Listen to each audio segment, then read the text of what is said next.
Good morning. Um, I posted this blanket the other day and posted about all the floats that were in it. And I think that's important because I think you need to know that weaving is not perfect, that when it comes off the loom, there is almost nothing that isn't fixable. So we're going to fix some floats today. The only thing that you will need to fix your floats is a darning needle. Well, and patience, particularly if it's this blanket, because there are just so many floats in this blanket.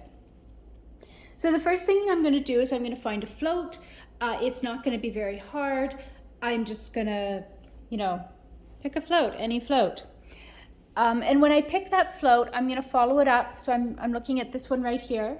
I'm going to follow it up and just see if there's any more floats along the way in that particular weft end. And it doesn't look like there is. It looks like that's the only one for that weft end.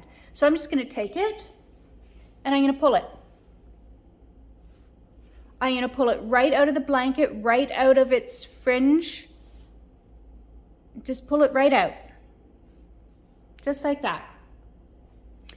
I'm going to thread it into my darning needle.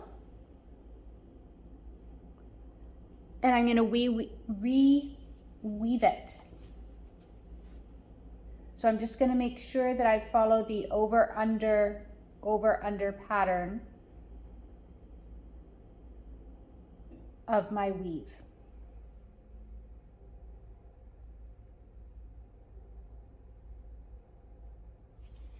And as I go along, I'm just going to pull it through.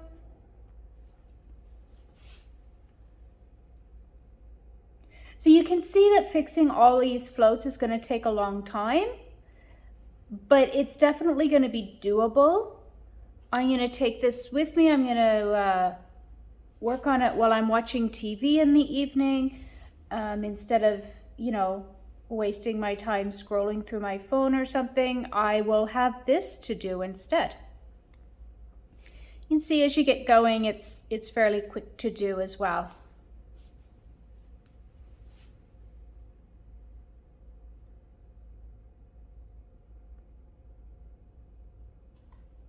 I'm working on a flat surface here so that you can see more easily what I'm doing. But normally when I do this, I would just have it sitting on my lap and grab the floats as I find them. So again, the thing you want to do is find your float and then follow it all the way up to see if there's any more mistakes. You obviously want to pull it out closest to an end. So if you find it and it's way up at one end, that's the end that you want to pull it from. That way you have less weaving in to do. Move this over a bit.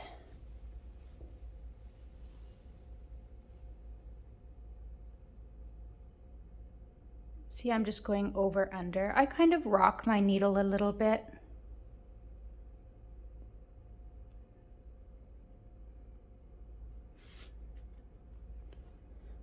Give it a little tug just to even up the tension.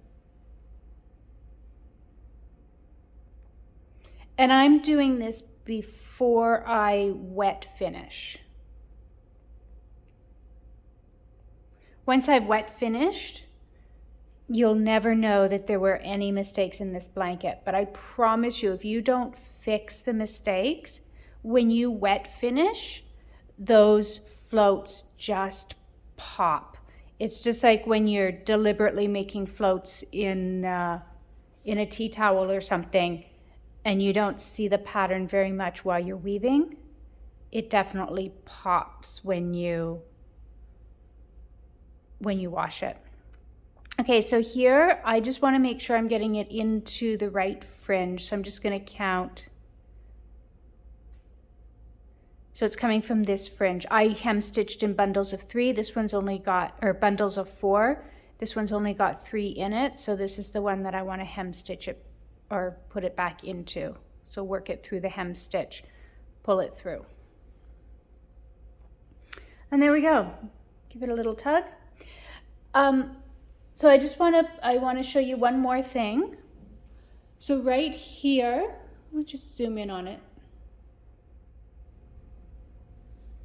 See right here we have a weft float. So the float is going across this way, the weft ways, instead of going the warp ways. I don't like fixing weft floats, but if I take that, hold on to it, flip it over, there it is there as a warp float. And so I'll fix it from this side. So it's much easier to fix a warp float than a weft float. It's possible to fix weft floats. You can cut it out and reweave it, but it's much easier to just flip it over and fix it as a warp float. So that is how to fix your floats.